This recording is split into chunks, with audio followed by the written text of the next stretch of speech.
second place, and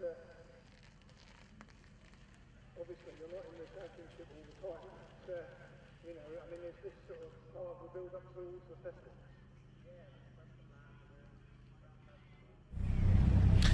Welcome back, everybody, to a glorious Snetterton, Norfolk's finest race circuit for the British Racing and Sports Car Club.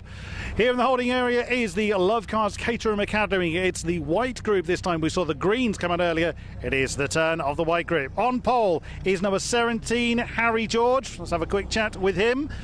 Harry, confident ahead of today's race? Fairly, yes.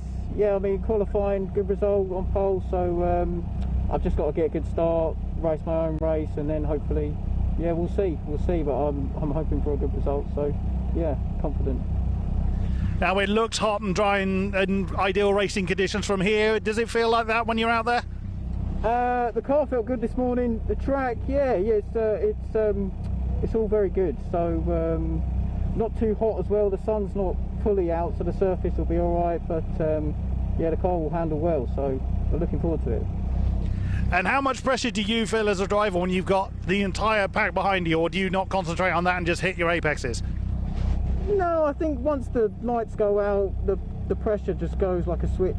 You just got to get your head down, race your own race, and you know, you just got to do the best you can do. So yeah, I don't think you have to worry about everyone else behind you. But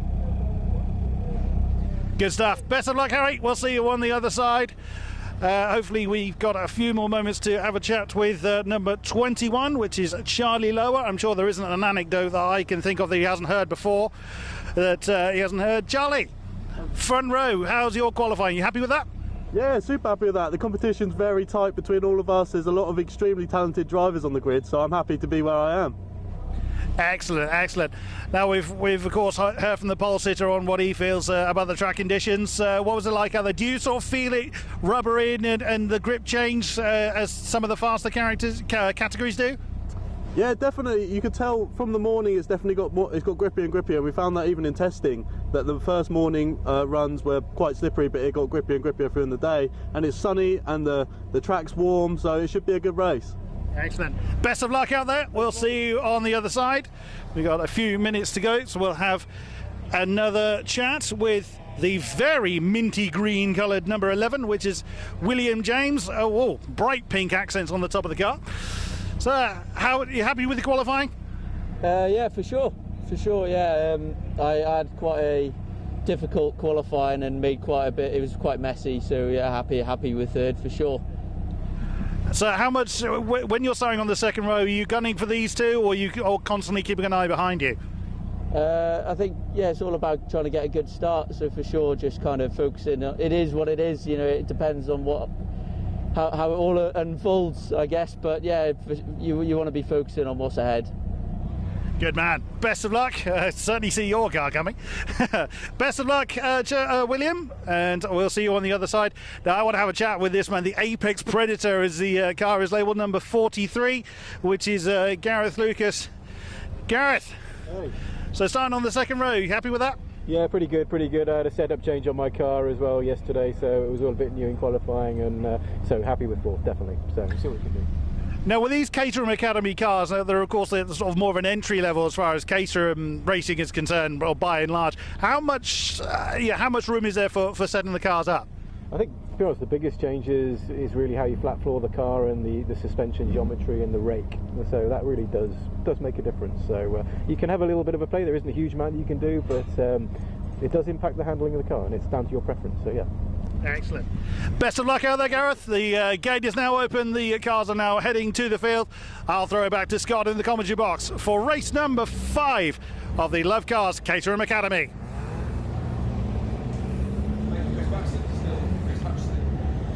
The next race of Caterham Motorsports weekend here, and it's now time for the second group, as you mentioned, of the Caterham Academy. Of course, it's now the white group's turn to take to the track for their first of 2 championship scoring races for their final round of 2021.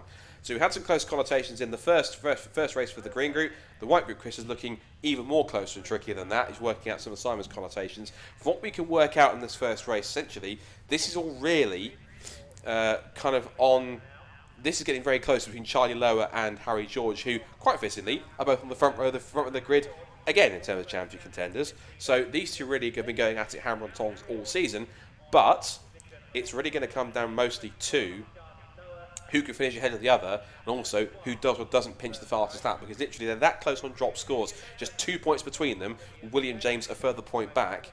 But of course it could all come down to countback in terms of results, and particularly if wins and second places come to mix, it literally could be either person's game depending on how the other finishes and what they've got to fall back on. Yep, there's only so much you can control, isn't there? So I am sure they are both going to be looking to win the race, and then they can't do any more than that, certainly win it with the fastest lap.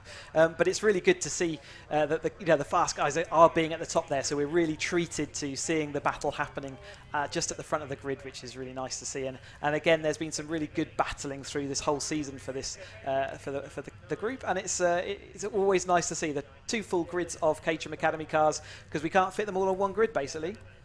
Yeah, Caterham Academy, the basis of it is that you get a fresh group of drivers coming through, all of which have never held a racing licence before at all in their lifetime. So that's the stipulation. You can't have ever raced anything in life, any kind of competition licence.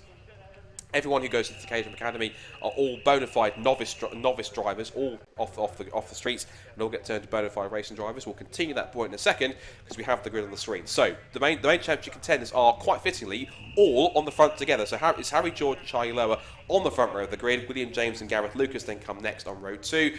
Giles Perry and Mark Januszewski are then on the third row of the grid, ahead of Neil Perry and Tom Noakes on the fourth row. And then it's followed by Benja Headley, and then 10th place man James Moo, who rounds out the top 10 starters for the white group of the Caterham Academy. Then moving forwards to row 6, we see Mike Banton and Richard J. Ainscough, or Rocco as he's known, so Rocco Ainscough, who's the relative of former 420 racer, as high as that, Richard Ainscough, runs in the family. Simon Patel and Louise Deason then come next on the 7th row, 13th and 14th place. Julian Roebuck starts 15th alongside Augustin Sayrak. And then we've got the rest of the field coming through on the grid. It's row 9 for Richard Lawrence and Ray Radford. And rounding out the top 20, we've got Chris Roberts and Graham Walker. And followed then we've got Lyndon Arnold, Alan Bateman and David Saxby to create a 23 car grid for the white group of the Love Cars Caterham Academy Championship. And just continue the point we made on the Caterham Academy drivers. So any novice drivers that come through the Caterham Academy, they need to get split up into 2 groups, a green group and a white group, because as Chris rightly said, there's usually so many drivers on the Caterham Academy group that there's not enough space to put them all onto one grid. So they split them off into green and to white group. They race respectively in their own championships, and then they come together. Usually all the drivers in both groups will graduate together, usually all move up together into the Road Sport Championship. But then, through the process of making themselves into racing drivers, they then either buy a kit that they can build the car themselves, or they can have a car pre-built, which costs a couple of grand more in the package, and they can then have that built and looked after by Caterham themselves. What they then do is they then have a collective do the ARDS test, which is their racing driver test to get their racing licence, their inter-club racing licence to go racing.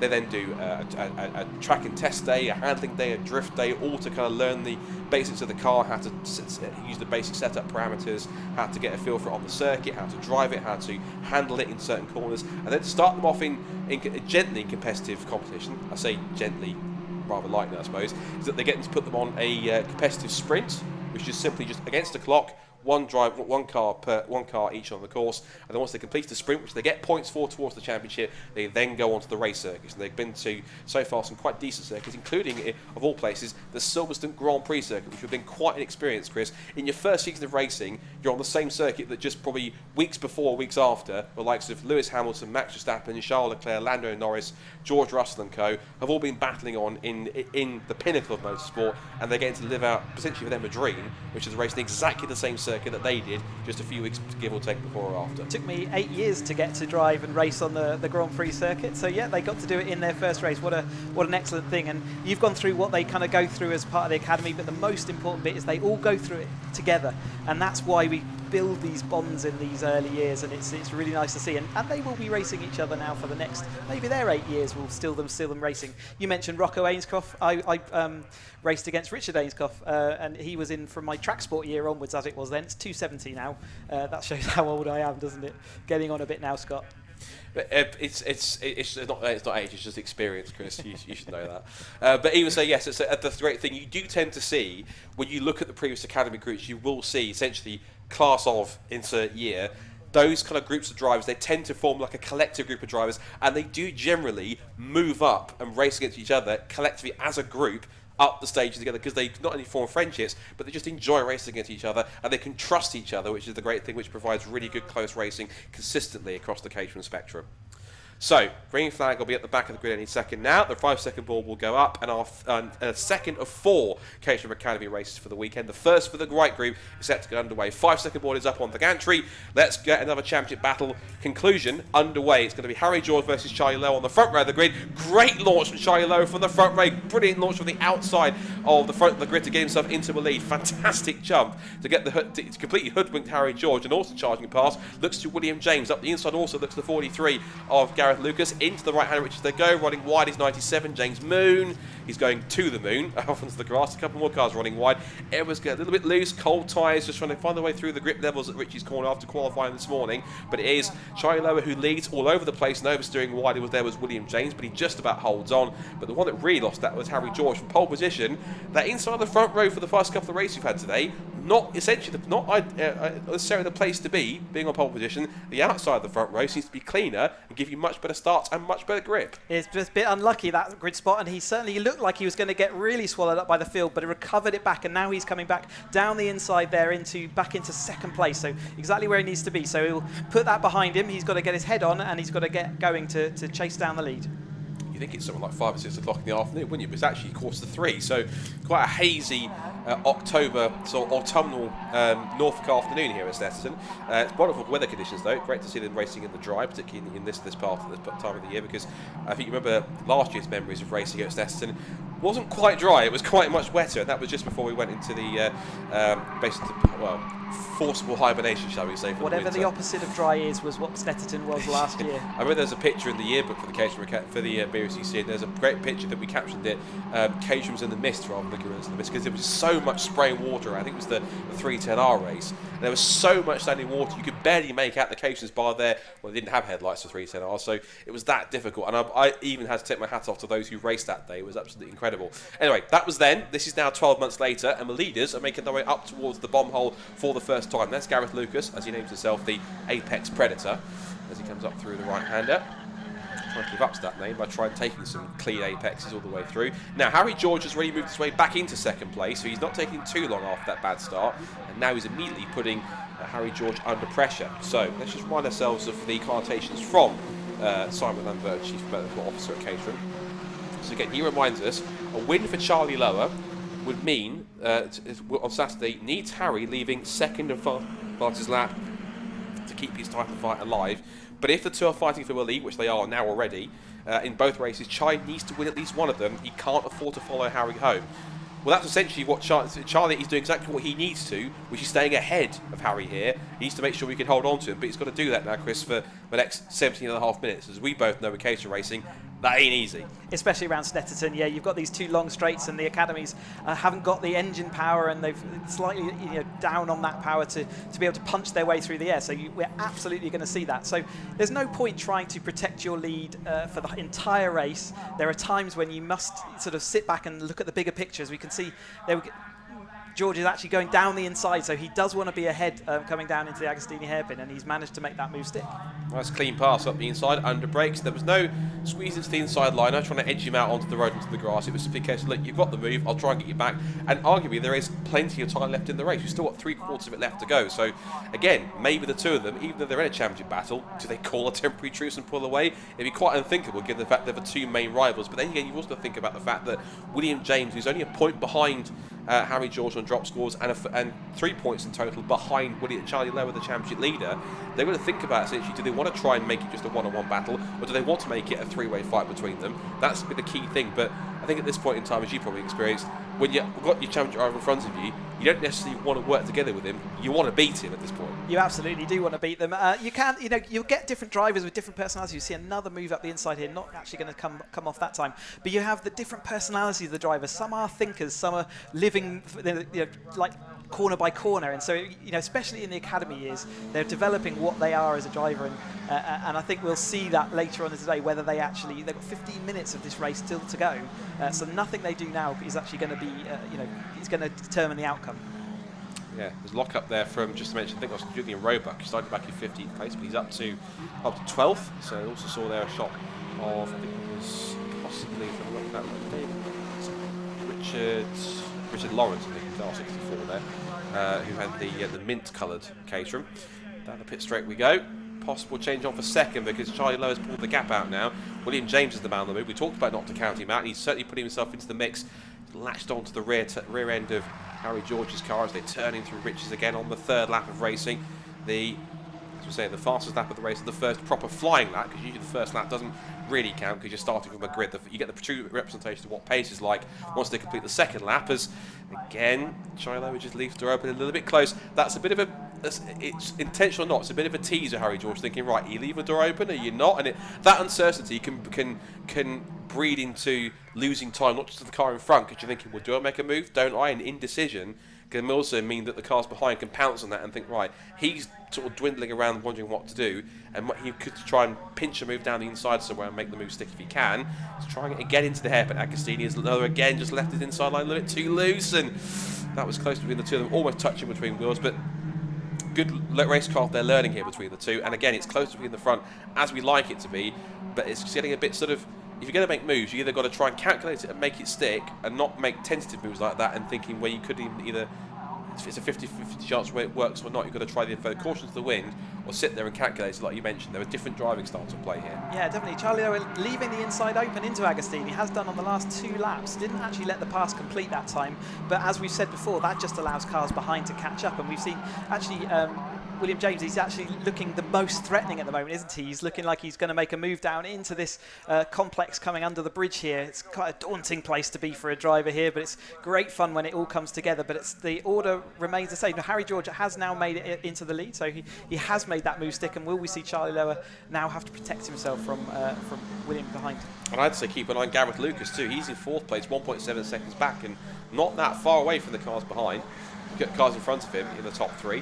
Good to see further back. We've got quite a nice little battle pack forming here towards the tail of the field. Look and see who that's involving. That's being led by 77, which is Lyndon Arnold, and that is a scrap that's going on for 60 down to that pretty much the back of the field. So this is the beauty about Caterham Academy, is that literally, regardless of what your speed level is, there is always some down the race. So these guys, for whatever reason, don't care where they are. Right? They just enjoy themselves on track and having fun and enjoying the experience. This is their last weekend as academy drivers, so they're just out there. If while they're not in the championship fight, there might be little personal championship battles within the table, trying to get the 22nd spot or break into the top 20, or trying to finish ahead of a particular driver if there's a friendly rivalry going on. These guys and girls all love it because they love the experience of racing with the friends they've made, just enjoying it, being out on track racing together. And that is friendships. Not only means that they that they move up together in the races, but also it just breeds friendships in general, and they remember it, and you always know that they can trust them when they're racing against them on track, regardless of what level locations they find themselves in. If you ever come to one of our races live, and we encourage everyone to do that, it's really great to watch the Caterhams as they're going around in live. It's great to go and see them in Parc Ferme because everyone's chatting and there's all that liveliness going on because everyone's had an epic battles. They're not necessarily out front, it doesn't matter. They're all having fun and their families are all involved as well. So definitely make sure you make your way over to Parc Ferme to see some of that happening. It's quite entertaining. You should be around when the social evenings happen. It gets just as frantic.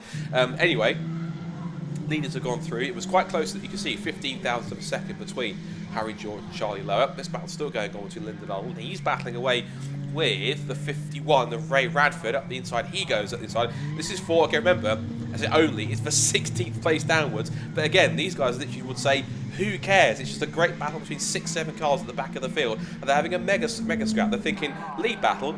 Forget about that. There's all sorts going on here. Louise Deason up the inside. She gets past, looks like Lyndon. So both Ray Radford and Louise Deason have got past Lyndon Arnold. Looks like Roberts is in there too as well. Back with our leaders. I was quite enjoying that. Back with our leaders, we've got Charlie Lowe ahead of Harry George with William James in there as well. And then they've just pulled away a couple of seconds now from Gareth Lucas. The top 3 all together as they turn their way back through Caterham. This is on lap 4. Still got 11 minutes to go in this race on the clock. So the timing, Tom's frozen a little bit there. He just clicked back into life now. We've still 11 minutes to go. So fastest lap of the race, it sits with Harry George at the moment. So we'll work out in terms of connotations what that means in a moment's time. A couple of cars running a little wide there. 88 is Augustin Seyrac.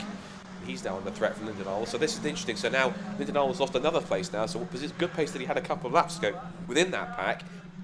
He's now losing it in these next couple of laps, and it can be just momentum. Literally, you build up a rhythm, one small slip, and it takes about another lap or two to get that momentum back. And it's not always easy, but in particular, it's definitely not easy. It's not always easy, that easy to do, particularly when your car's as tricky on the limit as it is as one of these Caterhams. Now, we mentioned earlier how I'm watching these racing at Knock Hill, and again just seeing this rear of the end battle, but actually the battle lasts longer nowadays because they're all under control, and it makes it harder to overtake. It's only going to get harder as they go up through the steps, but it's really good to see these battles deep in the field. Yeah, I'm sure we'll see plenty more of them, against regardless of where they find themselves in the pack, all the way through. There is Alan Bateman, and Alan is currently at the moment in 22nd place, but again, he won't care about that. He just cares about the fact, the experience, and the fact that he's involved in the fight as well. Speaking of fights, here's this 4-car battle now, because Gareth Lucas has recaught the top 3. Now it is a leading quartet back into Oggies now for the 5th time. Lap 5 of this first of 2 point scoring races to decide the Love Cars Caterham Academy white group. The group had their first races today, and they'll be back tomorrow, as will these guys. There's the gap, top 4, then we wait, then 5th and 6th come through, and it's now been a change around. So Mark Januszewski has got past Giles Perry, but they're going to go wheel to wheel here. Perry darts out, pulls himself alongside Januszewski, and they go side by side. Perry's got the better momentum, and through he will go. Meanwhile, Charlie Lower is back in front then, so Lower maintains the place ahead of George.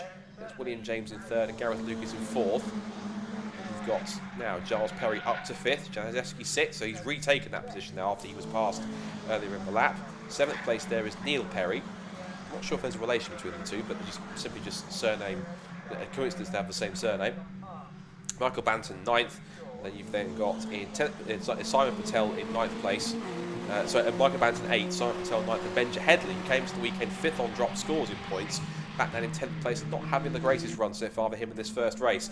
Here come the leaders, side by side for 2nd and 3rd. This is not really what Harry George needs. He needs to keep Charlie Lowe in his grasp here. He's trying to go on the attack here to defend. That's all he can do at this point in time.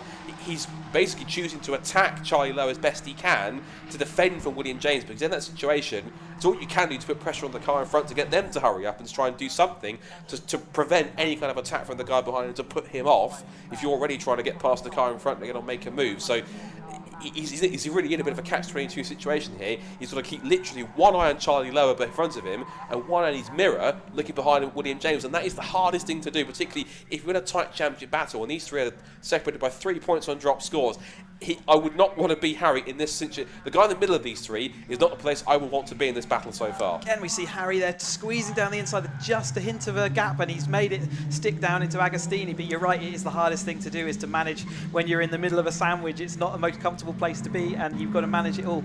We've seen Charlie Lowe a couple of times, though, break that little gap, and actually it's been Harry George that has had the pressure from behind.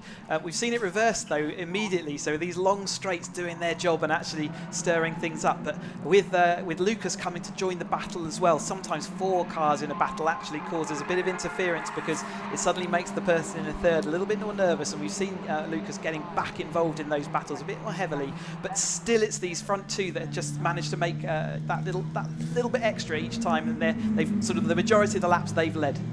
Just going back to Simon's connotations, he did say that Charlie will need to win at least one of these races. He can't afford to follow Harry home, so he's got himself back in front now. So Charlie, and what this needs now is that Harry needs second of the fastest lap in order to keep the time place alive. At the moment, he has the fastest lap of the race, and he is currently now second behind Charlie, so it does keep his title hopes alive. In some cases, essentially, it really matters to what these two do, what order they finish in, and also who does or doesn't have that fastest lap. That's going to be really crucial. But at the moment, even though Charlie is leading the race, Harry's second and has that fastest lap to keep it that close, going through the connotations of the count back on championship scores on drop points. It's quite a complicated thing to do at the end of the season, particularly when you have to start factoring in drop scores, but it really does make it very tight towards the end. It makes it almost confusing, and I've owned that Desire with several championships myself as well, so I know exactly what it feels like for Simon Lambert and co to have to work this out, because it's definitely, I know from experience, sometimes it really isn't easy to work it out at all. No, absolutely not, and we've had several times where we've had the pregnant pause in Parc Fermé waiting to hear the results, and yeah, it can get very complicated, like you say, on countback with these drop scores, but really, like we always say, if you win the race and get fastest lap, there's nothing more you can do. So looking further back here, this is the battle now for 5th place backwards now. This is behind the top 4.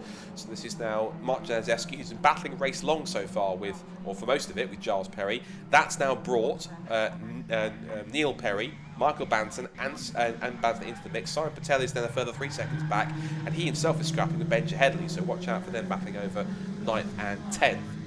So the 5-minute board has gone out, so for most of the drivers, so they'll be saying there's roughly about 5 minutes to go in this race. And there is 5 minutes to go. It ticks down to 5 minutes exactly now. So this battle continues to go on. And again, look at the dimming light. It really doesn't look like, I feel like it's 3 o'clock in the afternoon. It feels like it's later in the afternoon, like a summer sunny afternoon at about roughly 6 or 7 o'clock in the evening. It's not 3 o'clock in the afternoon on a Saturday. We've been treated to some great weather today here at Snetterton. It's been nice and warm earlier today, but like you say, we're later in the year, therefore the sun starts disappearing on us. But yeah, we've seen plenty of this, and the cool air actually makes the Caterhams go really nice and fast. So we come back to that lead group. Can you see now that Lower has actually gained that little gap? Remember last time I said we've seen it a couple of times. He's got that gap over Harry George. Harry George now is going to have to work hard to try and close that gap down. With 4 minutes to go, he needs to be careful of that.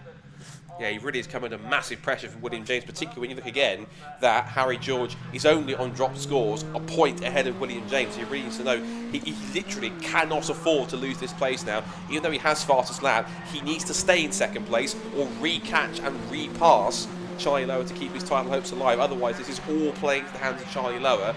Again, where he is right now will keep him in contention for tomorrow, according to the connotations that we've had through. So he needs to stay in second place, and he can't lose the fastest lap of the race. He has it at the moment, 2 minutes 17.694. Last lap for Charlie Lower was a 2:17.9, but the fast lap is a 2:17.6. So he needs to put in some quite quick lap times with possibly some that time there. I think someone's recovering from a spinner. That's Louise Deason's had a bit of a rotation. I think she just saw her there recovering. I think possibly after a spin at Oggies. She's carried on. She crossed the line last time in 21st place in her last complete lap, so she's got some work to do, possibly drop behind 22nd or even 23rd, I think. There is 74. That's Julian Roebuck, or as the number plate number stipulates, Grandpa. I'm not going to comment on his age at all because I don't know it, but even so, a big lock up for Charlie Lowe. This could be crucial. Up the inside goes Harry George, up into the lead. Also into second place has gone William James, and to third has gone Gareth Lucas. So it's all changed. Now, I need to look at the car behind. That's not Janicki, that's a back marker. So all change off camera there, but in the blink of an eye, we thought it was quite a lead of about 0.6 of a second, but in literally a matter of corners, this whole race now and the commentators for the championship have completely turned on their head. Yeah, brilliant. There was one little lock-up is all it takes. He drifted wide into Agostini there. We've seen him a couple of times not make the most of his braking zone there. Harry George has had the better of him, and maybe he thought he could brake a little bit later, or maybe the back marker came into effect there. Either way, we've now got the situation where, like you say, Harry George is now out front with Williams there in second, and he has a work to do to try and bring back that gap. 4 points is going to be crucial in this final battle. Really is, and so particularly with the fastest lap point, of course, means that of course Harry George will get the win, and of course remember it's 25 points for the 25 points for win, 23 for second, 22 for third, 21 fourth. And if it's the fastest lap point on top of that as well, that's 5 points that Harry George at the moment is taking out of Charlie Lower, which means that looking at the battle at the moment, he not only, as far as I can tell, I think, not only does he take back the 2 points which he was down by, but he also then surpasses Charlie by another 3, which means he takes the championship, I think. Over I'm trying to work it out in my head whilst it was going along. It's got a minute and a half to go or so to come across the line, start the last lap of the race. Now, William James just stole the fast lap of the race at 2:16.9, so it's gone back again, and he's going for a lead, rounding out to the Harry George. Back into third place has gone Charlie Lower. I don't think he used to even factor this in. William James is in there. Gareth Lucas, who, bear in mind, is in 7th in the points. He's in there just for the fun of it. William James goes down the outside. He's back up the inside of Harry George. Side by side, they're both back into the league group. And now they're side by side for the lead. The two championship contenders literally now are wheel to wheel again, but neither of them have the fast snap of the race. So, at this point in time, I think, if Harry can't get the fast snap back again, it might, and I say this with the biggest provision in the world, might put Charlie into potential possible championship winning mode, but we can't confirm that at all. We have to wait for this final race to go. Essentially, what Harry's to do, he's got to get past Charlie to give him any chance of staying on, to hold on to this potential chance for the title. Interesting, Harry didn't go for that move up the inside of Agostini like we've done before. He's sitting behind him, going out onto the Bentley straight. Is he going to be brave and sit behind him and wait for that final corner, or is he going to make a move down this long final straight? As we go through Oggies, there's only a few corners left. We're on definitely on last lap. We've got a rotation, number 20 there down at Agostini. That's Mark Januszewski, who was in battling for 5th with Giles Perry, but he's dropped down. And look at the way Harry George threw that car into the corner, and also there, look, William James was so sideways on the exit there through Williams' corner, trying to stay onto the tail of Gareth Lucas. Now, I'm not sure how close, if he was close enough to hold on, not quite in return to get close enough there. He might get a possible chance to I think he'll be close enough to stay close to Brundle and Nelson. But maybe the run down the pit straight could be a typical case for a photo finish between these two. He's close enough to make that happen. Out of the right-hander at Nelson, up towards the bomb hole, nose to tail. Arguably, essentially, Harry has to make this move, otherwise we possibly think there is a small provisional chance. It could be Charlie's title. He's having a look up the inside of the Corum. He knows he has to be right under his roll cage to stay there. Up through Corum for the final time into Murray's. These two are going to be nose to tail. Is Charlie going to make a second a little bit too hot into the corner? Yes, he sort of has. He has. He's gone over the curve, and it might be the chance that Harry needs. He was to shift up the inside line, so they get through on the outside line. He's done it. He's got through. Harry George gets there, but it's not over yet. Charlie gets back into the slipstream, side by side towards the line, and Harry George, to keep his title hopes alive, has done it. He's just taken Charlie lower on the final corner, and he beats him by 1.5 tenths of a second. Harry George, I can't stress that enough. He needed to do that, and he's so. It looked as though initially going to the final corner, Charlie was going to take a little bit too much speed. He did. They were so focused on the cars behind. There's more shenanigans going on behind with cars going every which way. That is Noakes, Moon's in there as well. Looks like Ainscoe and possibly Patel in there as well. With some battles going on. But that final battle towards the end, as they come up towards the checkered flag, I think what did it for Harry, there was two things that Charlie Lower did. One, he went a little bit too deep, a little bit too wide into the final corner at Murray's, and then two, it looked like he just snatched the wrong gear, or just didn't hit the shift as quick enough as he wanted to, and that just gave Harry the momentum to get in front, and then even though he got back into the slipstream, it wasn't enough for Charlie to get back past and beat him at the line.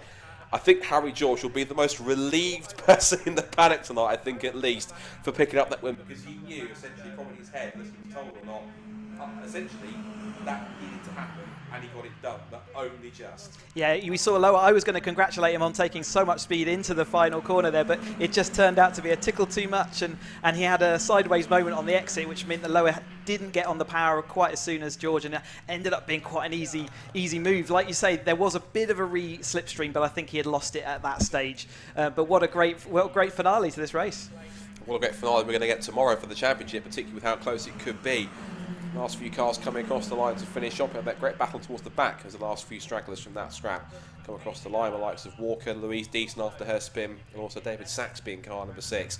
Excellent stuff from the Caterham Academy. And again, we stress this is only their first season of racing, but some of the race cars, some of the battles that you see, you'd never think it. It's fantastic stuff between these guys. Yeah, the difference between the beginning and the end of the season is awesome, and it just leads to a really nice build-up for road sport. And even we've got the Autumn Trophy race coming up tomorrow. Obviously, you definitely tune in for that, because this is the first time that you all get to race together, and that's always an exciting moment as well. First time they get to race together in terms of being on one grid in one technically one competition together, because they did race together on the Silverstone Grand Prix circuit, but that was within their classes on track together, so we'll watch out for that. So, after an exhausting finish to the white group for the Love Cars Caterham Academy, Harry George, crucially, gets it when he absolutely needed to keep his title hopes alive. He just beats Charlie Lower by 1.5 for Gareth Lucas 3rd, William James 4th, then the Perrys, Giles and Neil, followed by Michael Banton, Benja Headley, Mark Janeski and Simon Patel, then Tom Noakes, James Moon, Rocco Ainscoe, Julian Robot, Augustine Sayrak, Richard Lawrence, Lyndon Arnold, Chris Roberts, Alan Bateman and Ray Radford round out the top 20, and then Graham Walker, Louise Decent and David Saxby. Once again, all 23 started, all 23 made it home, which is great to see. Fastest lap of the race also goes to William James. That's another Caterham race wrapped up. Now time for our next race on the timetable. Back over to Chris Buxton over in the assembly area.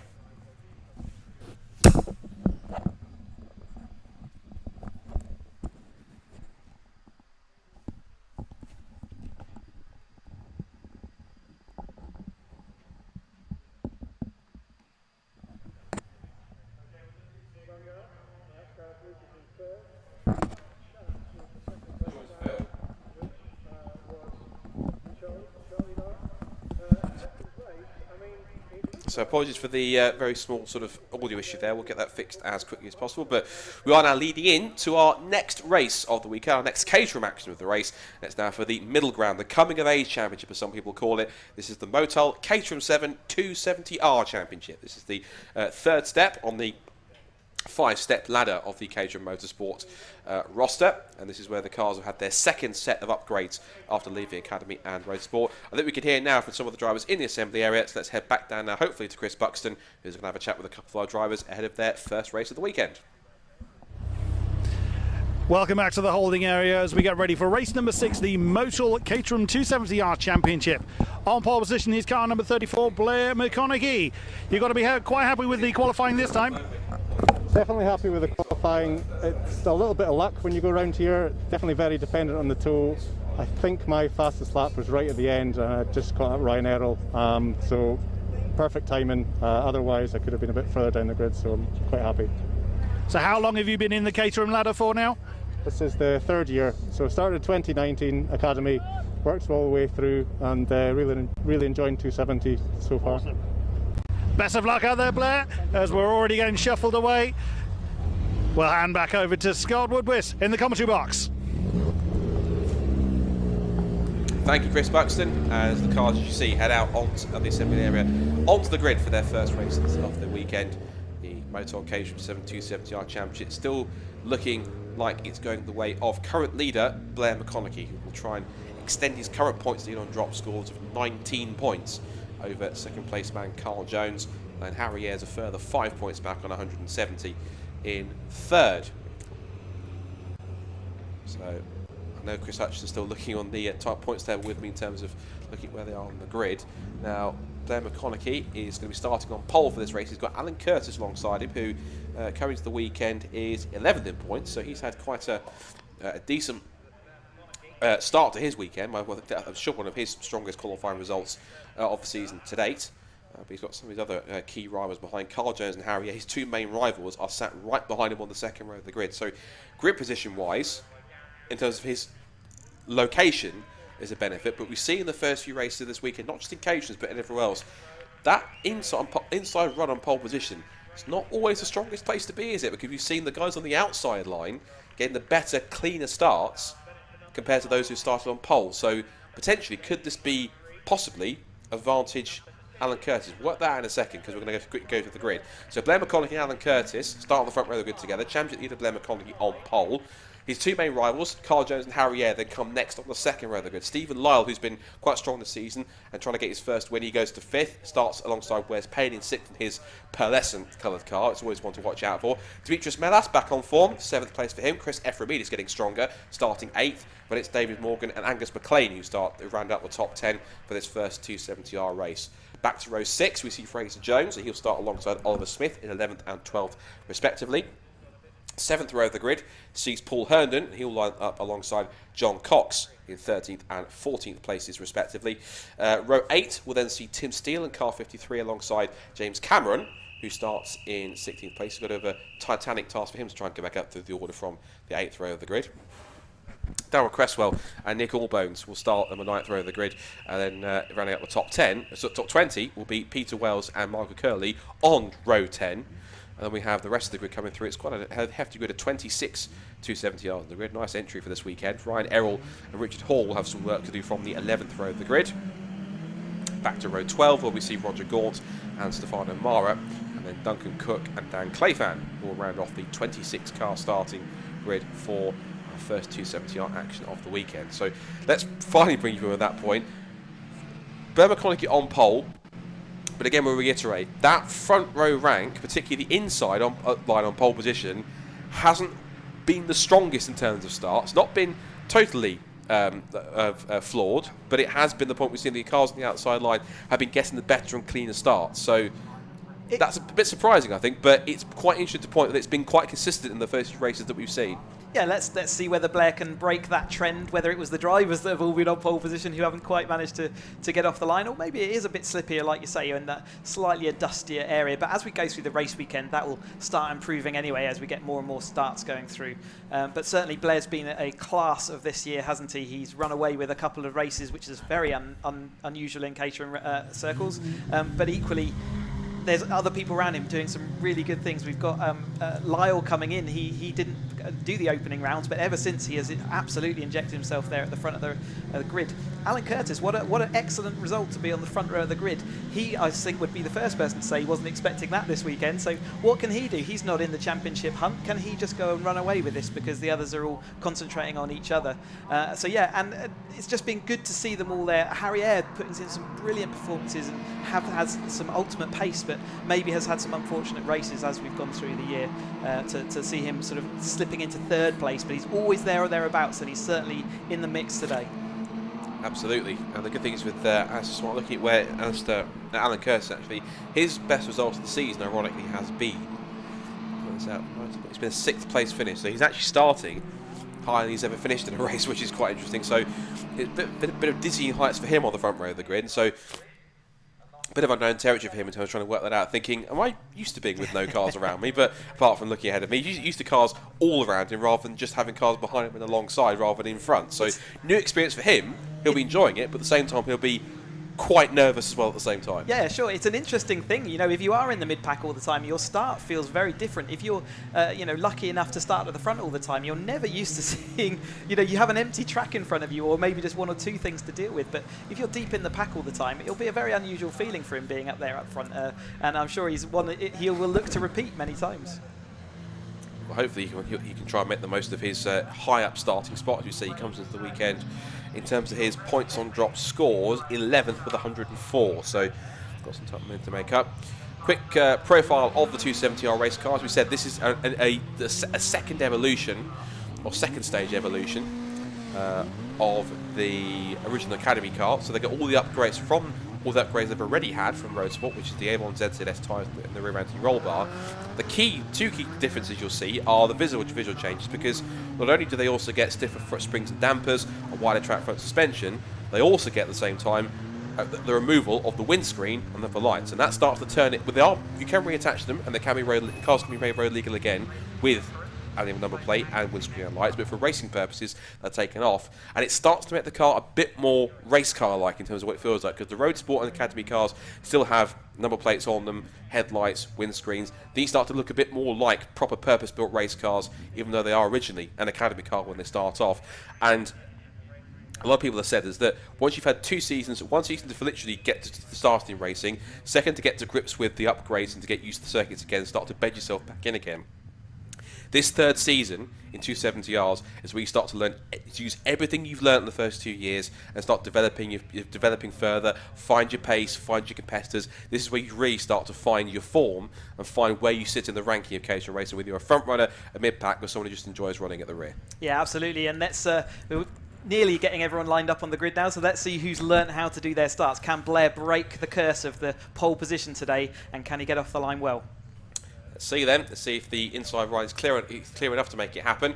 5-second board goes up, or can Alan Curtis spring a surprise here and we get the jump down to turn 1? Blair will want to make that happen. He wanted to get a clean run and the lead down towards Ritchie's.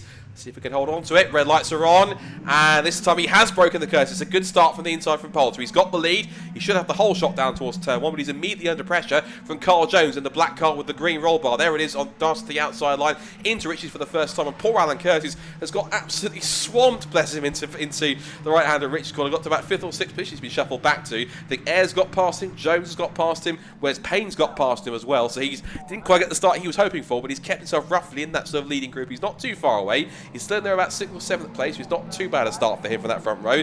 Little tag up there between 31 and 71. That was 31 was John Cox and Oliver Smith are getting a bit too close to each other there as they turn in through Palmer for the first time. So, 2 cars making contact. 1 car's gone around in the background as well. Several cars off onto the grass. We can't work out all of them, but couldn't quite also identify the car where that all started with the car going around, but leaders seem pretty much unscathed. There's a hole in the field. Right, 61's involved in one of them. That's damaged suspension on that car, so that's out, I'm afraid. That is 61 is 61. So who was 61? That one, forgive me, look on the screen because it wasn't on the championship points table. 61, I think that's Angus McLean. I think he's an invitation driver, so he's invisible for points. So unfortunately, Angus, I'm afraid, is out of this race by the looks of things with broken suspension as a result of contact. Looking here at 14 and 56. 14 is 56. There was so much happening in that sequence. You're trying to work out who's where. So it's Fraser Jones and David Morgan who are scrapping over position there.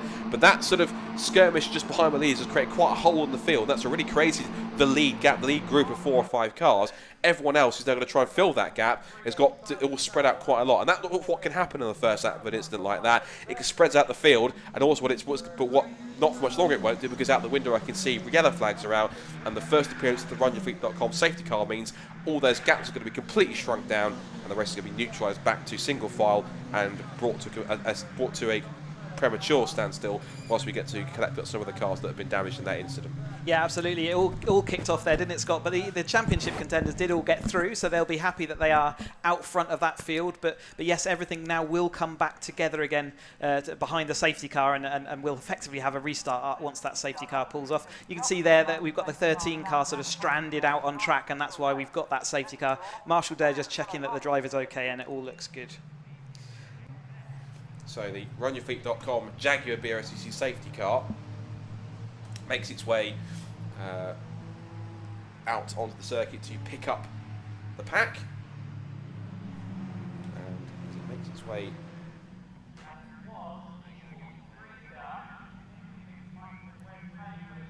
round towards the Wilson hairpin, it does indeed pick up the leader in. So interesting, we've got Lyle showing in front behind the safety car with Jones and McConaughey there in third. So there was a bit of a shake-up somewhere, looked like maybe around Coram, because I thought McConaughey went over the line, in the lead still, but I guess there was a bit of a shake-up there. Either that, or possibly it's just a small glitch in TSL timing, because I think there we go. Yes, Steve Lyle did take the lead, in fact, so there was a bit of a shake-up that might have happened possibly on the run down the back straight. I think because there was a bit of shuffle around off of the right-hander at Williams? Right-hander Williams, yes. I'm trying to press what happened for a second. Right-hander at Williams, which then meant that both Stephen Lyle and Carl Jones were having to power past Glenn McConnell and get through. Harry Ayre is still 4th, and there was that gap of back to 5th of Wes Payne on his own, and then everyone else, and the gap's sort of be 6 downwards, and looks like the skirmish has been so disruptive, we're going to have to throw the red flag out and actually stop the race to get the cars cleared up that were involved in that. What we can try and work out is who was involved in that roughly. Usually what the game I like to play is, it's not really a game, but what you play is spot the cars to go tumbling down the timing string, which is 2 of which they have gone tumbling down are Angus McLean in car 61, and the Cook was the other car we saw. Cook was the other car, that was number 13, so I'll get the first name for that in a second. 13 was Duncan Cook, who started on the back row of the grid in 25th position. So normally what happens with the red flag, Scott, is they all come around to the grid, and because we've only completed less than 1 lap when that all kicked off, or rather there'll likely be a complete restart, so they'll reset everyone on their normal and the starting grid that we saw before. So Blair will go back to that pole position, and we're likely to see Alan back to his 2nd place. So there'll be people that are a bit upset by that. So Lyle, who was, as we see, leading at the moment, he will actually have to go back to his 6th place. He had made a great start, hadn't he? So there'll be winners and losers in that, but effectively we will get to restart that race afresh. Yeah, I think the driver that gets the biggest reprieve from that actually is Alan Curtis, because when he came across the line, he was that not as good start for him, and that could be down to possibly not necessarily race starting experience, but not being experienced of starting as high as that on the grid around arguably more experienced and faster starters in the pack amongst him. That's what got him caught in the skirmish of being 6th and 7th place, and that actually pushed him down, in the last car running in 24th position. So he lost 22 spots on that first lap as a result of getting caught up in all of that. He gets the biggest reprieve because he'll get back onto the front row of the grid again. The biggest one he will be cursing himself in terms of not being able to pick up the most places. Actually, there's two drivers, both who picked up 12 positions each from the start, and that's first of all Dan Clayfan, who went from 26th on the grid from the back of the field to 14th. And also most impressively as well, from 18th to 6th went Nick Allbone. So, and that's purely a consequence of picking the way through what happened, and basically almost like Days of Thunder style, for working their way through the gaps and kind of keeping out of all the trouble that's going on, and just picking your way through. So those two will temporarily sort of hear us thinking, I've made it through, and all of a sudden they go, oh, race has stopped now, so I've got to go and do it again, or hopefully without any drama kicking off in front of me. It's interesting psychology as well. You can see Alan's lost his rear wing, if that is Alan, I think it is. He lost his rear wing, so maybe he was caught, like you say, in that skirmish, and we see the car in front of him also just without their left rear wing. Interesting psychology. You've got to, as a driver now, reset. You've had all that adrenaline build and flow from the opening laps of your initial race, and they are stopping them halfway down the grid, and you can see that Blair's now been put back on that pole position, so it is looking like we're having a complete fresh restart, and Alan will have to come all the way through the field up to that position in position 2. But to try and reset yourself now, reset your brain, reset all your timers, everything, and work out how am I going to do that all again.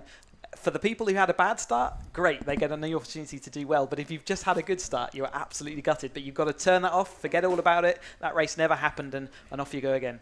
Yeah, just to confirm with the ruling is that if the race gets red flagged within the first 2 laps of the start, then by default the race is then restarted with exactly the same grid in which they originally formed up on from the results of qualifying, which does mean, as you absolutely rightly adhered to, Alan Curtis, who did drop down to 24th position, will get that second place back on the front row alongside Blair McConaughey.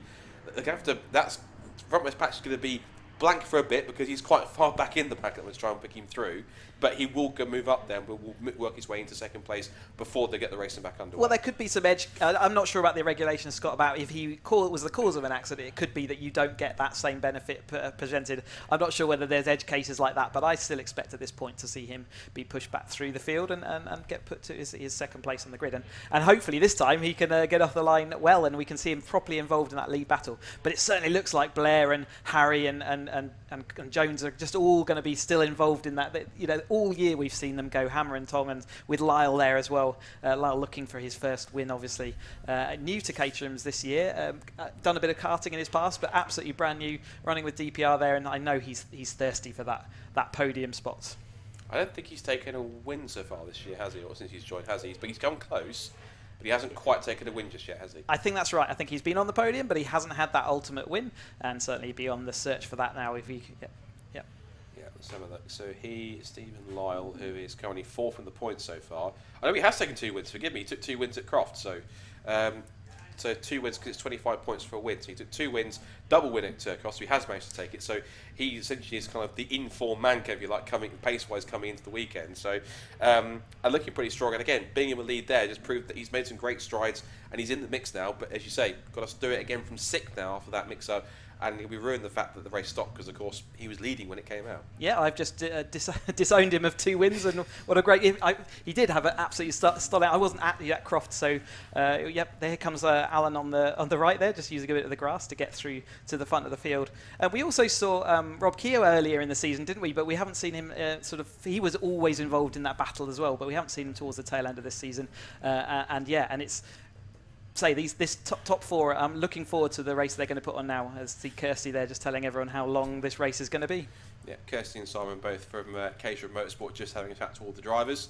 Just let them know just how long the race is going to be, and we can tell you the race on the restart is going to... We haven't had confirmation of exactly how long the race is going to be yet on TSL. We haven't had it reset to a race timer yet. Although I think it's going to be a 25-minute race. We were quite far ahead of time, actually. We started 15 minutes early, so... they've cut the race time by 5 minutes to get. I think because the whole process of the start and then the clear up and stopping took roughly about 4 or 5 minutes anyway. So they kind of basically started the race from where it had finished up. So the other factor there, Scott, is also fuel levels. Obviously, we fuel for a 30-minute race. If you have a start and a stop, it can obviously chew up a bit more fuel, and we don't want to see people running out of fuel by the end. So sometimes that can be a factor, and therefore we do just reduce the race slightly. So Alan Curtis retakes his spot on the front of the grid. In terms of any connotations of who started the incident, etc., that will be looked at after the race by the clerk of the course and the stewards in terms of who was deemed at fault, whether it was just a racing incident and just a circumstance of cars being close at the start of the race and getting together. But nonetheless, it's a bit of a chance for it's just a bit of redemption now for the front row. And it was a good start from Glenn McConaughey, but of course the man that really wants to try and get the better start this time is the man alongside me, Alan Curtis. He wants to think, right, what didn't I get right in that first start? What can I change there? Because he gets literally a second chance to kind of correct what he didn't get right in the first one, and maybe sort of get an idea of maybe jumping the lights better, or maybe it's just judging a little bit of how Blair's going to move across or which line he's going to take on the run towards Ritchie's and how he can possibly defend or get a better run off the corner. So, as I say, it's a new experience for him. Hasn't been this hard on the grid before, as far as I'm aware.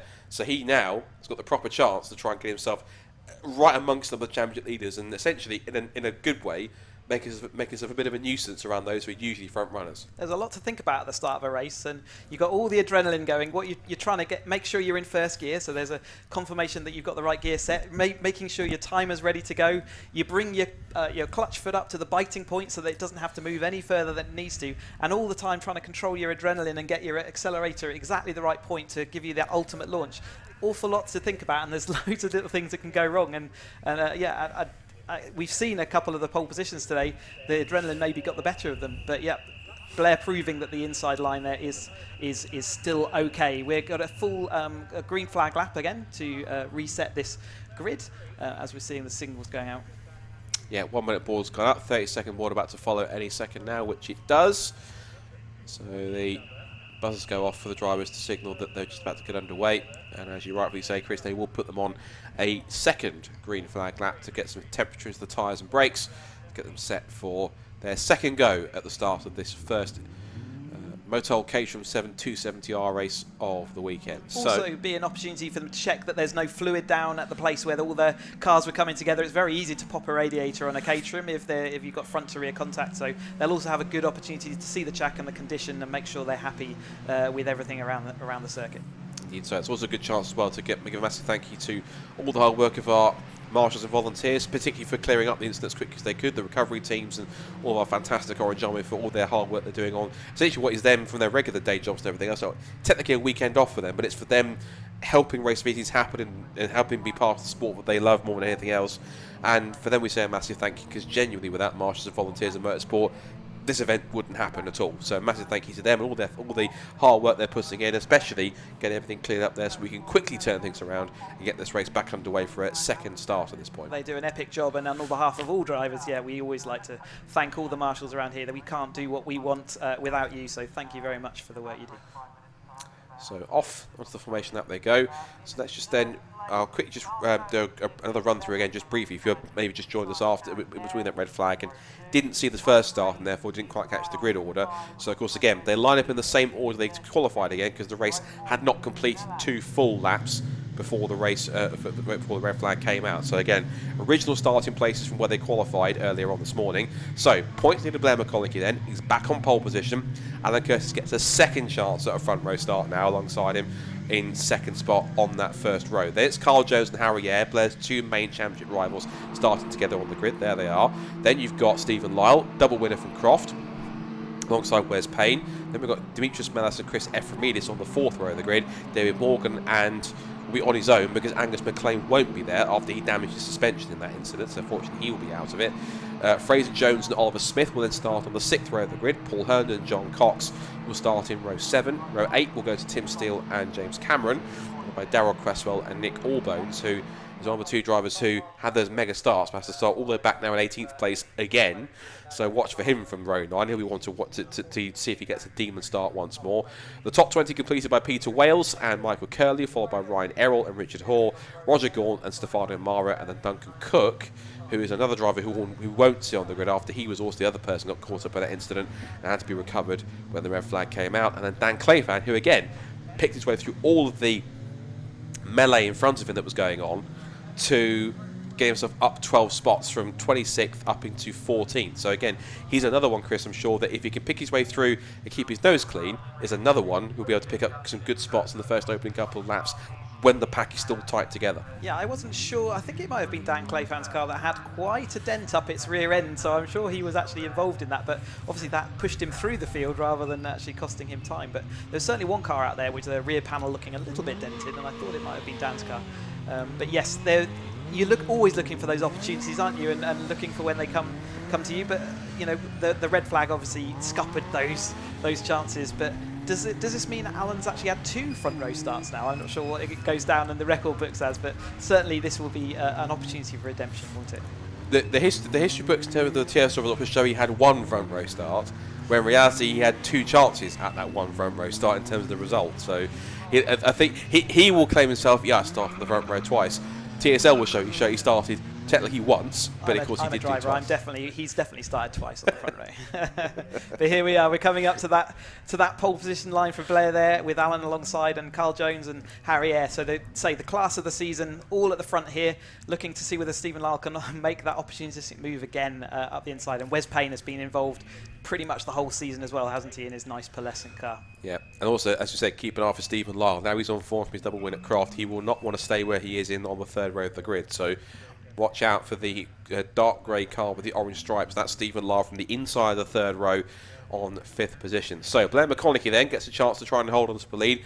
Alan Curtis, meanwhile, gets a chance to redeem himself after his less than stellar first attempt at this front row start. Let's see if he can get it right this time and possibly even keep the cars around him at bay and hold on. Last couple of cars get into position. Green flag at the back. 5-second board goes up.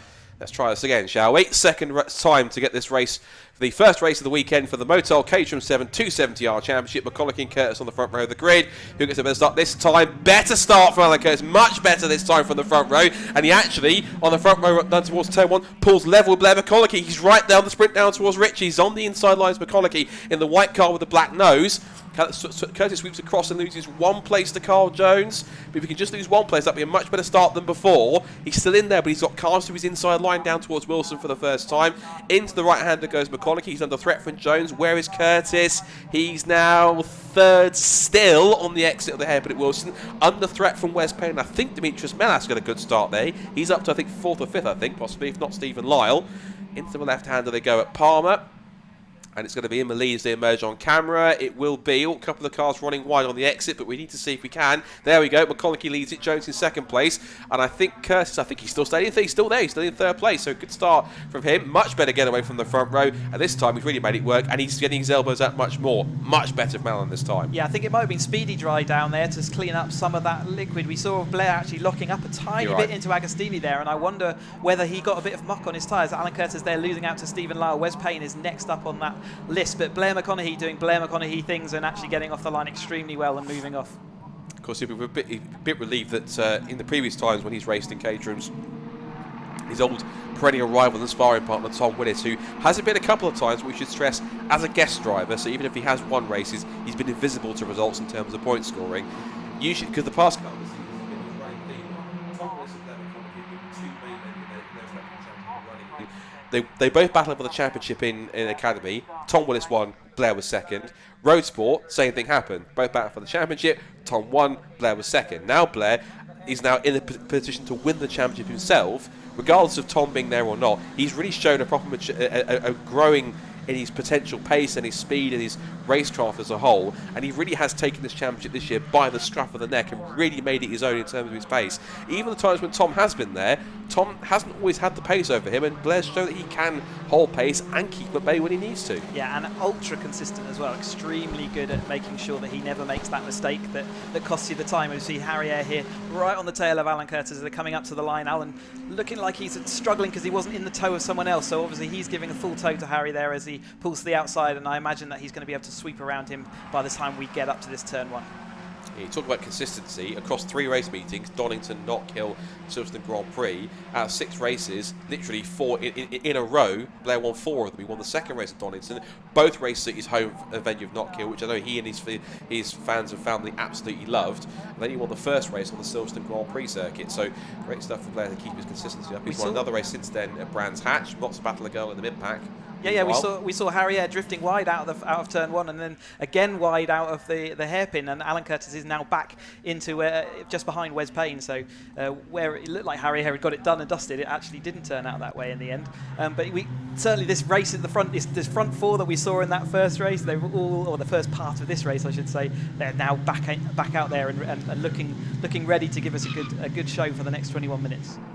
So turn in through the left-hander at Hamilton, back to Archies. You can see a lot of spectators on the bank around there watching on here this weekend at Snetterton. I did notice quite a few around just at the last corner at Murray's and around the couple of the grandstands and some of the viewing banks around here. It's great to see plenty of spectators out this weekend here at Snetterton. Good to have them here watching some fine British club motorsport, particularly with Caterham in town. It's always guaranteed action with these guys and girls. Up through the right-hander at Williams, couple of cars running wide. 48 there is Richard Hoare, and he's having a scrap there with 94 Stefano Mara. So they're actually equal on points coming into the weekend in the championship, 27. So that's a bit of a personal championship battle for them. There's the front row starter, Alan Curtis. He's getting into Harry Air, and Harry will be finding that quite frustrating for somebody who is far down the championship ahead of him at the moment in time. And of course, again, Alan's not doing anything wrong at all. It's just pure pace for him, and he's just simply frustrating Harry out of coincidence because he's there on pace, and Harry's thinking, I like you very much, Alan, but you need to get out of my way because while it's an impressive run for you so far, I need the place you've got, and I need it kind of now. Absolutely not Alan's job to do that, though, and if Harry hadn't made that mistake, he would have been ahead, wouldn't he? So it's about making sure you're in the right place at the right time and maximising your chances. We see there Lyle going at 2:12.8 for one of the opening laps. But he's certainly showing he's got that pace. As we see, again, side by side, Harry Air going around the outside into turn 1. Can he keep it on the track this time? It's also seeing that we've got Oliver Smith's having a good run so far. Looks like he's up to 7th place. I think he's in the white, red and gold car that we saw going through the shot. He's up into 7th place. There he is at number 71. Can start from him. Where did he start on the grid? Let's have a quick look back on the grid. Oliver Smith was as 12th position. He's made up 5 spots. And we see now wheel to wheel between James Cameron battling away with Fraser Jones. So Fraser's got past James then. That's up into 12th position.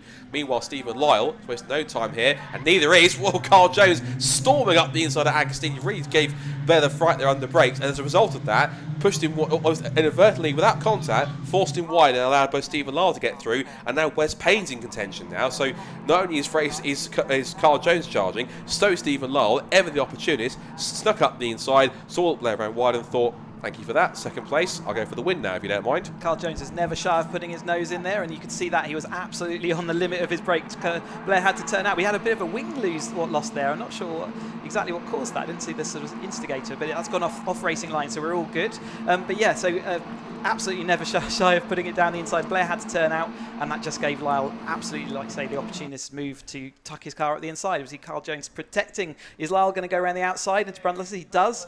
So they've actually solidified their lead here. So it's up to now Blair to try and get back on it. He was the one that lost that wing. So I would suspect possibly a little bit of a tap possibly between himself and Payne, I think, because Wes was right behind him in 4th position there. So the only explanation I can think of was that possibly there was a little bit of a non-purposeful tap, and as a result of that, he's lost the rear wing. Wes Payne, where are you going, Wes Payne? Right on the outside. It's not the first time I've seen someone go that sideways through Coram, but Wes Payne, ever the opportunist, trying to put that car fully sideways through Coram Corner. It's spectacular, but it ain't the fastest way through Coram, and it certainly hurts him in terms of pace. He hasn't lost too much pace. In fact, actually, he's lost a few car lengths, enough to put him under threat from Harry Air now, who's in his slipstream. Now it's side by side for the leaders to go up towards turn 1. And Blair McConaughey then swarming around both the pair of them, Stephen Lyle and Carl Jones, as they went toe-to-toe into Richie's corner. He was in the mix, but Wes Payne more like Mad Max rather than a Caterham driver. Absolutely full style marks we give. A bit of grass involved as well. I imagine he was having a Code Brown moment there, but he was absolutely brilliant on the exit there, and the fact that he didn't lose that much time and maybe only 1 place is actually testament to how quick he was going. Fantastic. There's two things fabulous about Wes Paint. It's not just his paint job. In fact, his car control goes into that as well. Now we've got a real 5-car scrap going on for the lead here because Carl Jones is getting very defensive on the run down towards Agostini hairpin. Down the outside looks Stephen Lyle. Blair McCulloch's in there. So is Wes Paint, and so is Harry Eyre. And also one job we again still have to keep on watching is going to be Oliver Smith because he's just set the fastest lap of the race. He's not far behind Alan Curtis. He's just there, just left the shot we saw before we switched cameras. In 7th place and charging along, and looking at where he is at the championship, I'm not sure where this pace has really come from him, because looking at where he was in 270Rs coming into the weekend, Oliver Smith was 23rd. His best result so far this season has been outside the top 10. So Oliver Smith, I think the simple question is, where's this pace come from? Sometimes it can just be he might be local to this area. I haven't seen where he's stayed, or maybe he just really gets on with this track. But you get that sometimes you have a driver who's had just a bit more experience, and other tracks they just haven't made it there for testing or whatever, and they show some of their true form and colours. But whatever he's had his breakfast this morning, hasn't he? He's woken up fast and off he goes. I think the phrase is he's had his Weetabix, isn't it? Although other brand cereals are available. Meanwhile, just behind them in the scrap, we've got this is then Tim Steele having a battle here with James Cameron. He's slipping a bit further back. Paul Herndon's in there too as well. We've got Michael Curley, Darryl Cresswell, Dan Clayfan, Ryan Errol's in there as well. Lots of battling again. Lots of midfield scraps here going on with these guys. Lots of great duelling. Oh, 3 abreast decorum. I wouldn't do that, and I'm not sure you would either, Chris. That's quite a risky move. I get they want to battle, but 3 abreast of decorum? No, count me out on that. You're asking an awful lot of your tyres just by driving around Coram, single file. Therefore, if you're going side by side, you're absolutely asking a bit too much of your tyres at that point. But so it's fun to try, isn't it? And you never know until you do. Down the pit straight they go again. Still the lead gap between Lyle and Jones about just under a 10th and a half or so. Go for the right-handed car number 3. That was Nick Allbones having a good run so far. Remember, Nick started quite far back in the grid, but he's now so far in this race in 11th place. Meanwhile, the leaders are all back together again. Now, there's Lyle with Jones with a good exit out of Wilson hairpin. Now to his inside in through Palmer's. They're side by side as they turn through the left-hander. It's slightly off camber on the outside of the corner. So if you can hold on, you can try and make a move here. Side by side again, but Jones is on the right line he needs to be. It's 2 by 2 like Noah's Ark down towards it. There's been contact behind. Michael Curley's involved in that. We'll come back to that in a minute. Meanwhile, Wes Payne makes it 3 abreast for 3rd into the hairpin. And talked about Mad Max. He's up the inside and done it again. He's now recovered from that result, from that mistake. He's got past both Blair McCulloch and Harry Eyre in the move, and immediately he's challenging for the lead. Where's that come from? Yeah, the 2 out front, they're doing a blocking manoeuvre, weren't they? They had sort of crossed the whole track, and there was nowhere else for the following cars to go. But Wes Payne found his gap through the middle, and he is now back up to 3rd place after his wild antics, but now looking well under control and settling there in 3rd place. And Stephen Lyle also made the move into Oggies and slips into the lead. But look at this. You've now got a 6-car train, including at the back of it. Hello, Alan Curtis. Remember him? He was at the front of the grid. So 7-car fact, because there's Oliver Smith. Oliver Smith could potentially be in a position, dare I say it, to win this race, and there is still half of it to go. It's a typical 7-car scrap at the front. This is typical brilliant Caterham racing with Carl Jones at the front. It's Carl Jones, Blair McCulloch back up to 2nd, Stephen Lyle 3rd, Harry Eyre 4th, into 5th now goes Alan Curtis, just up the inside to Wes Payne 6th, Oliver Smith in 7th place. Then the next group comes through, which is Demetrius Malas and David Morgan. Then Chris Ephraimidis is in there. We've got Nick Allbones, James Cameron, Tim Steele.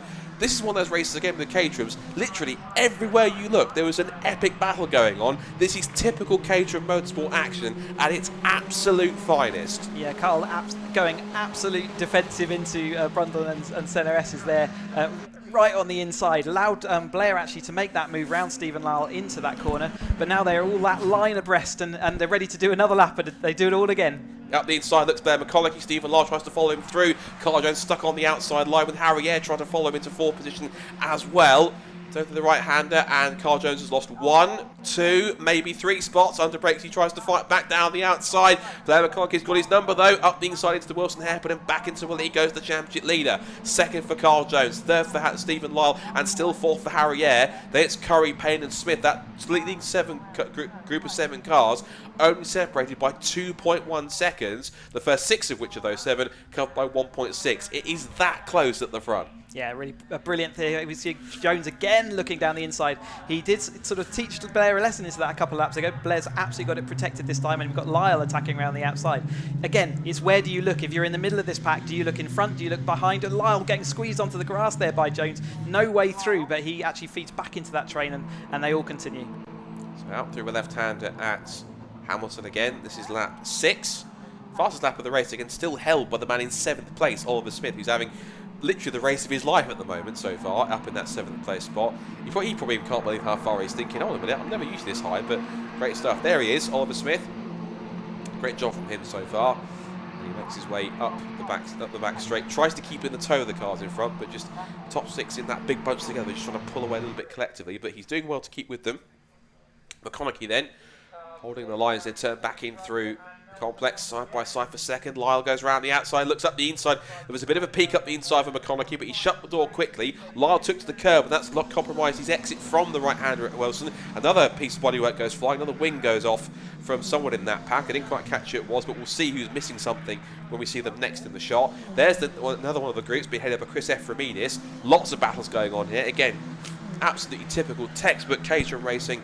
Everywhere you look, there is a battle, there is a duel, there is a fight going on. It is glorious stuff in beautiful late afternoon autumnal Norfolk sunshine. What more could you ask for in this race? Brilliant scenario. Yeah, we've still got the 310s to come, who are the most experienced drivers we've got here, but these are 270s are putting on a great show, aren't they? And like you say, the battle is deep and just as intense behind. And again, if you ever compare these kind of laps to the Academy and the Roseport we've seen already, just look how accurate they all are on their apexes. You know, one after another, they're all hitting them, and that's the kind of experience that comes with just a bit more time in the car, and certainly with the new stiffer suspension, side by side there to the turn 1. It always makes you hold your breath, but they somehow come out pointing the right way every time. That was Cresswell, Cameron and Fraser Jones. Fraser Jones, I'm surprised, he's usually a bit higher up. It's almost as if like Fraser Jones and Oliver Smith have swapped suits and swapped cars, because usually we'd see Fraser Jones a bit higher up and Oliver Smith a bit further back, whereas it's now opposite way around, quite oddly. But interesting enough that he's struggling back in what's currently at the moment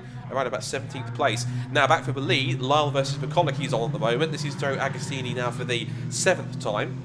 Come back up the back straight, Oliver up the short straight towards the left-hander at Hamilton. And Oliver Smith still staying in touch there. Again, the spread between the top 7 is still only 2.5 seconds, so it's good to see them close together. There is still only 10 minutes and 20 seconds to go.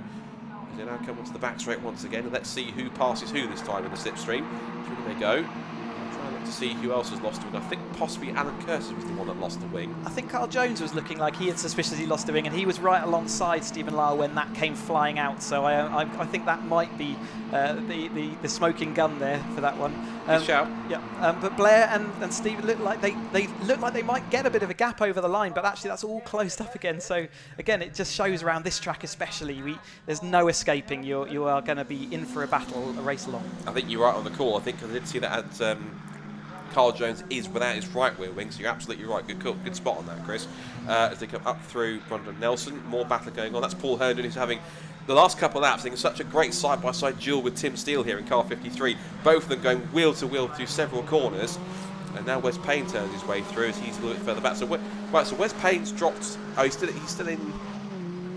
So what's happened to Wes Payne there? Because Wes Payne's dropped back a bit. He's quite far back now. So either that or everyone's spread. No, he can't spread out. So he's now back down with Nick Allbones and Morgan and Mallet. So what's happened to Wes? Oh, he's in the pit lane. Wes Payne with a problem. So whatever happened to Wes Payne there has cost him a problem that's going to bring him into the pit lane, and sadly looks like out of contention for this race. So despite all his entertaining antics, it seems to be all for nothing, I'm afraid. With 9 minutes to go, that's a DNF.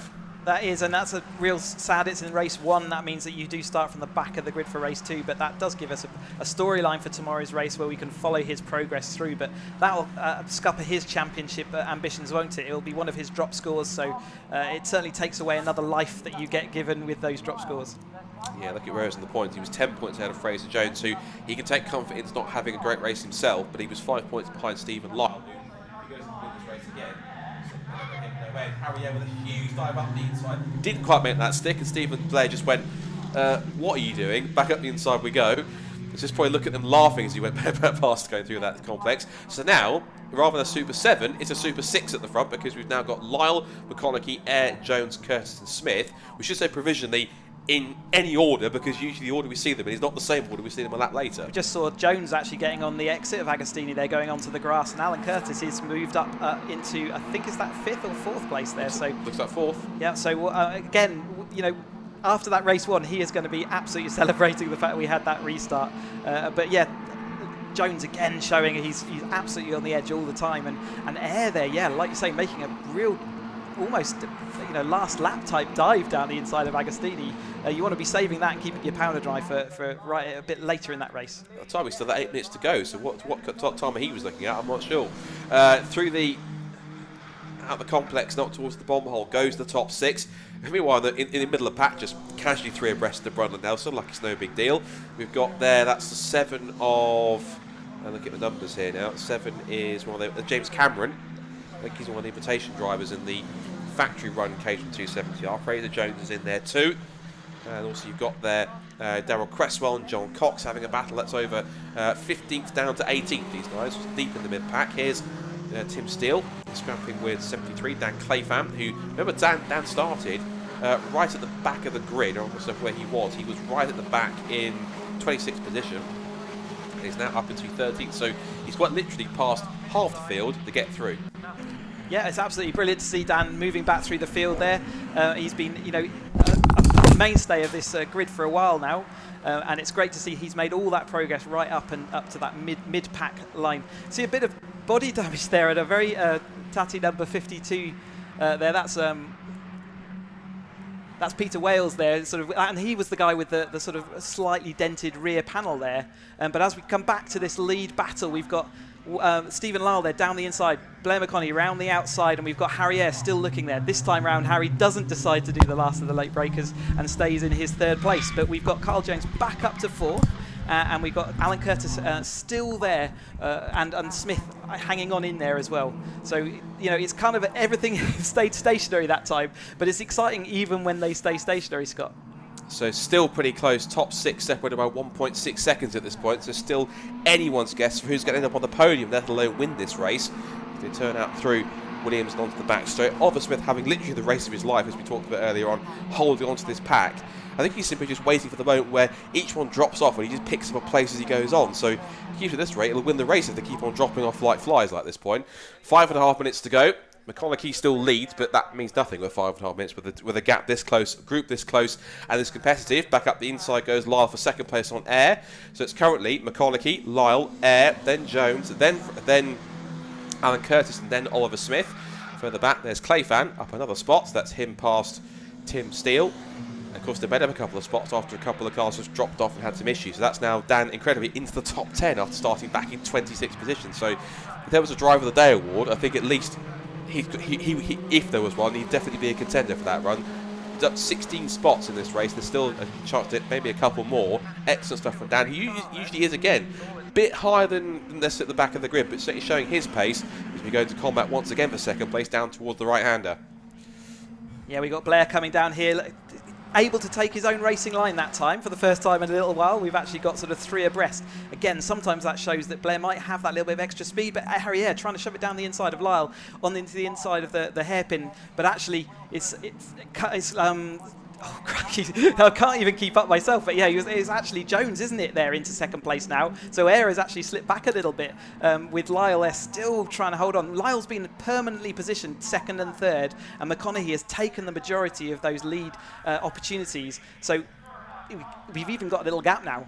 Yeah, McConaughey's managed to stretch a gap now. It's leaving everyone else to scrap amongst them for 2nd place. And also look at Oliver Smith in the car at the back of the grid. He's now getting stuck into the battle. Now he's getting right into the mix in what's now a 5-car group for 2nd place, because you're absolutely right. Blair McConaughey is pulling away now and trying to pull that gap of a couple of seconds. So he knows, again, it's that age-old thing of the harder these cars fight each other, the easier it is for him to keep on making a break, particularly at this point in the race where he needs that gap to try and keep himself out of a tow, out of a slipstream, and in contention to try and keep himself a little bit of time to just not necessarily take a breather, but just kind of be a little bit less under pressure and to cope with being able to reel off the last couple of laps and get this race finished to get another race win. We spoke about its consistency, and by being out front all the time, you maximise the chance that this will happen. If the 2 behind you go side by side and you've got that ultimate pace, you can get that gap. Now, we've only got 3 minutes left of this race, and there's plenty of time for that gap to be reduced again, especially with the tow round here. But Harry Eyre now into 2nd place. I think that's the highest he's been for a little while now, but Jones and then Lyle has slipped back down to 4th. So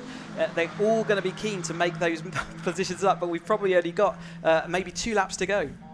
Any thoughts of working together are completely out of the window, because these lot will be looking out for their own gain. Is me, myself and I. They will only be looking out for themselves, and rightfully so, because it's quite a heavy scrap at the top of the table and at the top of the pack here in the Caterham 270R Championship. Turn the way through the right-hander of the bomb hole. Still about 2.5 minutes to go. The leaders come across the line outside our commentary box window. They're going to start the second to last lap. They're going to have, I think, 2 more laps to go because lap time-wise, yeah, they've got enough for 2 more. So they'll cross the line with roughly around about 15 seconds to go. So 2 more, basically 6 more miles exactly for Blair McConaughey to cover to hold on to this lead number 270R race. But as we're seeing so far, yes, he's got a gap about half a second, but considering how quickly you can even get a tow, even just half a second in these Caterhams, and how big a tow you can get from these cars, that means nothing. Yeah, it looked like it was going to break away, but actually I think we will see them next time on screen. We'll probably see them all back together again.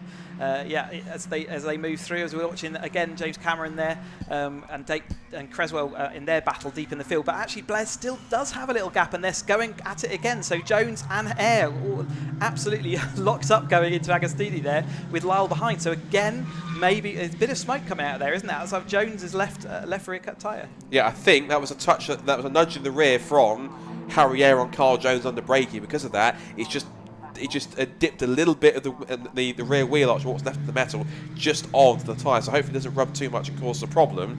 But Harry was really trying to force the issue down into the hairpin there to try and make that move stick, and just Carl, which he's entitled to do, Carl just kept to his line and held firm. Harry kept pressing the issue a bit and just nudged the rear of his car. Now he's going for a second move down the back straight. And again, all this is just allowing Blair to try and pull away even more and create that gap back again. So again, either they resign themselves to second place, they're 3 abreast again down to the complex. Who goes down the outside? Jones is back in front of Air and holds on this time. Ben holds on, but Stephen Long passed them both in one move and gets through. Alan Curtis then tries to get him back on the exit, try and get stuff in the mix. Oliver Smith's being left behind sadly in this battle. Melas and Morgan having their own scrap in 7th and 8th. Ephraim Media's is 9th, and Dan Clayfan is in the top 10 now. So out of all of this, there's so much going on, and there's still battles going on further down the pack. So again, everywhere you look, there is a story to be told and a battle to be had that's always anything but. There's nothing less than absolutely incredible. So you're right, you could see on Jones's car the rear mudguard had tucked under very slightly. As long as it's the mudguard, that's generally okay, it won't cause a problem. But if it's the metal work, then it can cause more of a problem. But I wonder whether it actually slowed him onto that straight while it was still just sort of sorting itself out, because we definitely saw him losing a bit of time there as Lyle protecting his line there from Carl Jones as he recovers. I think there's been a bit of a glitch with the transponder of Blair McConaughey's car. Yes, it has, yeah, because he just popped in.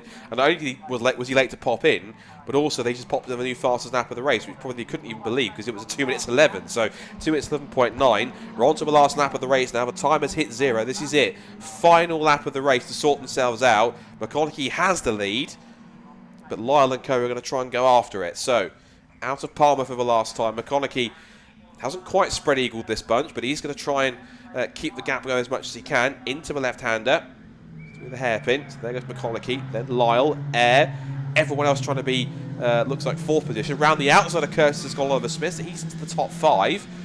He's still got a chance of a podium if he can play it right and work his way through. Out to Hamilton. Half a lap to go in this first 270R race. And the crazy thing is, of course, Chris, they've got this and then 2 more races at Cadwell to go. So it's still not guaranteed by any margin for Blair McConaughey and co. This could all change on a sixpence. Absolutely. But he's certainly maximising, isn't he, taking that fastest lap. So Smith actually lost a point for losing his fastest lap at that point, but then he gained it back on track by overtaking Alan Curtis. But we're coming down into Brundle and Nelson. This is sort of one of the big opportunities for overtaking on this last lap. And you can see Curtis there pulling to the inside. Is he going to have enough opportunity to overtake? It looks like he's tucked back in there, so he will still sit behind following Smith onto that final bit. But Blair certainly looks like he's got a slight gap there, which is going to be enough to keep him ahead of Lyle going onto that final straight, I would imagine. Of course, it's never done until they get past the post. Oh, and contact behind. That's a big accident. Demetrius Manas off into the wall.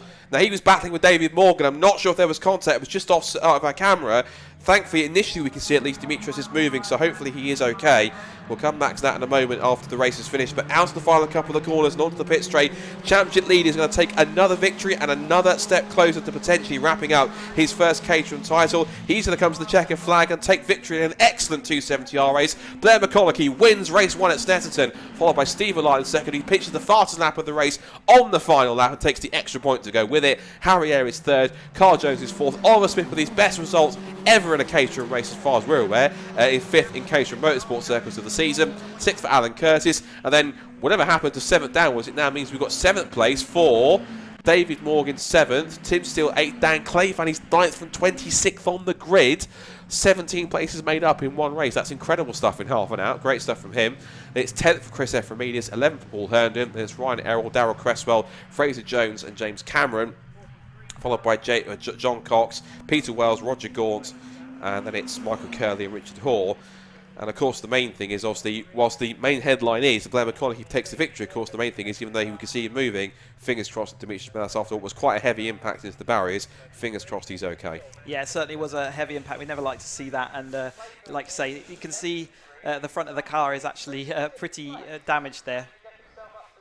But they do build them tough in Gatwick, so and that's testament to that. So he certainly looks out of the car, so that's a good sign. Yeah, we could see that he had vacated the car, which is going to take quite a bit of work, I think, by the team to get that race worthy again, if possible. Hopefully it's not the end of his weekend, but it'd be a sad premature end if it is. But hopefully the Caterham team can rally around and get that car back out, and he'll get him on the grid for race 2. He will have to start from the back of the grid essentially, but he's a pretty quick driver, and being up as high as 7th means he'll probably have to pull off a Dan Clayfan-esque drive from the back if he can make it through to do that. But yeah, first and foremost, the fact that he's first of all moving is a good sign. Second, looks like he's been able to get out of the car of his own accord. But of course, as with any incident like that, he will always, as a precaution, go to the medical centre to be checked over by the Chief Medical Officer, purely as a precaution to make sure that, while he can get out of the car, there's nothing untoward which isn't immediately evident that could be wrong with him on that side. Yeah, absolutely. It's always worth having precautions. So Blair McConaughey then takes another race win in the 2021 Motor Caterham 7270R Championship. He wins by half a second from Stephen Lyle in second place. Harry Eyre is third. Then it goes to Carl Jones and Oliver Smith with his best result of the season in fifth, followed by Alan Curtis with a great sixth after he started on the front row. David Morgan, Tim Steele, Dan Clayfan and Chris Ephraimidis. Paul Herndon finishes 11th, followed by Ryan Errol, Darrell Cresswell, Fraser Jones, James Cameron, John Cox, Peter Wells, Roger Gaunt, Michael Curley and Richard Hoare. And then we lost 6 cars on that race, sadly. Demetrius Melas after his late incident, Nick Allbones with a problem, Wes Payne after he pulled into the pit, Stefano Mara as well with issues, and sadly Duncan Cook and Angus McLean, who were both casualties of start. Right, back down to the